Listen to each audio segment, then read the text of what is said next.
जब अनुज को पता चलता है कि स्पाइस एंड चटनी बंद होने वाला है और इसके बाद में अनुपमा को वापस इंडिया जाना पड़ेगा, तो उसे रोकने के लिए ये स्पाइस एंड चटनी को ही खरीदने का ऑफर दे देता है और फाइनली ये खरीद भी लेता है अनुपमा के लिए। लेकिन जिस कंपटीशन में ये भाग लेती है तो वहां जाने के बाद में पहले ही डिस्क्वालीफाई हो जाती है पहले ही राउंड में, और यहाँ पे ना और सारी प्रॉब्लम्स भी क्रिएट होती हैं। बात करें एपिसोड की स्टार्टिंग की तो ये घर से होती है। यहाँ पे आने के बाद में सबसे पहले तो मोहनराज दे देता है पेपर कि लो और एनओसी पे साइन कर दो, लेकिन जो शर्त उसकी होती है कि प्रॉपर्टी में काफी बड़ा हिस्सा बाबूजी को भी देना होगा और साथ में डिम्पी को भी। लेकिन अब ये लोग तो डिम्पी पे भी गुस्सा करते हैं, तो जिस कारण डिम्पी को कुछ देना नहीं चाहते।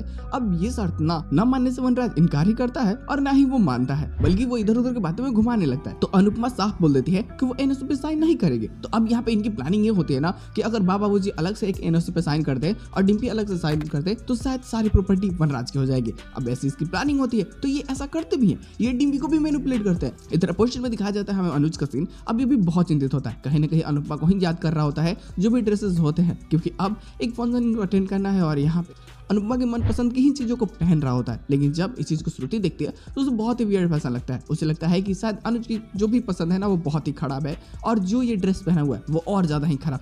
तो उसे अपने पसंद से कुछ ड्रेस देता है, लेकिन जो कहीं ना कहीं सॉरी बोली थी अध्यापी, तो उसके लिए भी वो बहुत खुश होता है। लेकिन अध्यापी साहब बोल देती है वो कुछ और भी एक्सपेक्ट ना करे, क्योंकि इसके बाद में वो अनुपमा के करीब नहीं जाने वाली है। वो एक वादा मांग लेती है कि प्लीज हम तीन ही साथ रहेंगे हमेशा, श्रुति, मैं और आप, और कोई नहीं।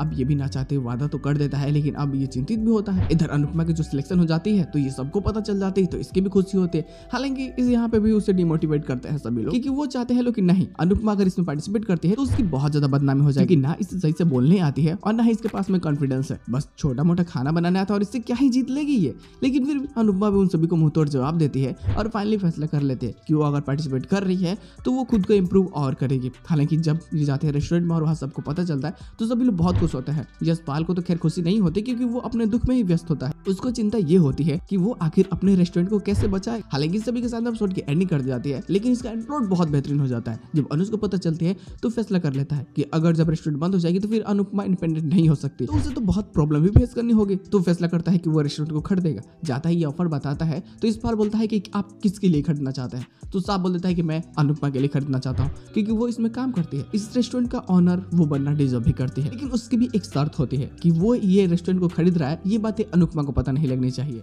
लेकिन जो कंपटीशन में गई होती है अनुपमा, तो वहाँ के जो जजेस होते हैं ना, उनको देखने के बाद में खुद डर जाती है। ये ना ही सही से कोई जवाब दे पाती है और ना ही कुछ खास खाना बना पाती है। इस चीज को देखने के बाद में कहीं ना कहीं जजेस को बहुत अजीब लगता है और उनको लगता है कि ये सच में बिल्कुल भी क्वालिफाई करने के लिए सही नहीं है, और अगर हम इसे आगे बढ़ाते हैं तो फिर नई प्रॉब्लम से क्रिएट होगी।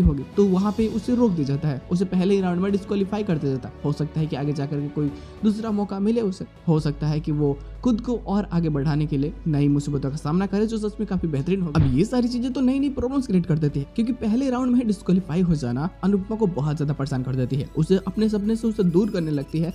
हो सकता है कि उसको कोई दूसरा मौका मिले, लेकिन सच में उसे जब पता चलेगा कि रेस्टोरेंट भी उसी के नाम पर हो चुका है तो ये काफी इमोशनल भरा पल होगा उसके लिए। हालांकि अनुज भी नहीं चाहता कि ये बातें सच्चाई सबके सामने आए और किसी को पता चल पाए, बट फिर भी ये तो सच आज नहीं तो कल पता चलना ही है, जो सच में काफी बेहतरीन होगी और मजा भी आएगा। खैर इसी के साथ एपिसोड की एंडिंग कर दी जाती है। इससे कोई एक्स्ट्रा प्लॉट अभी फिलहाल नहीं है, अगर कोई देखने को मिलता है तो मजा तो आएगा ही। खैर उम्मीद करता है लोग बहुत जल्दी हमें देखने को मिल जाए, ताकि आने वाले एपिसोड जस्टिफाई हो जाएंगे कि उसमें कौन सा प्रॉब्लम क्रिएट होने वाला है। क्या फिर से ये पार्टिसिपेट कर पाती है या फिर यहीं से इसका बॉडी अब इस तरह बंद करके वो इसको वापस आना होगा।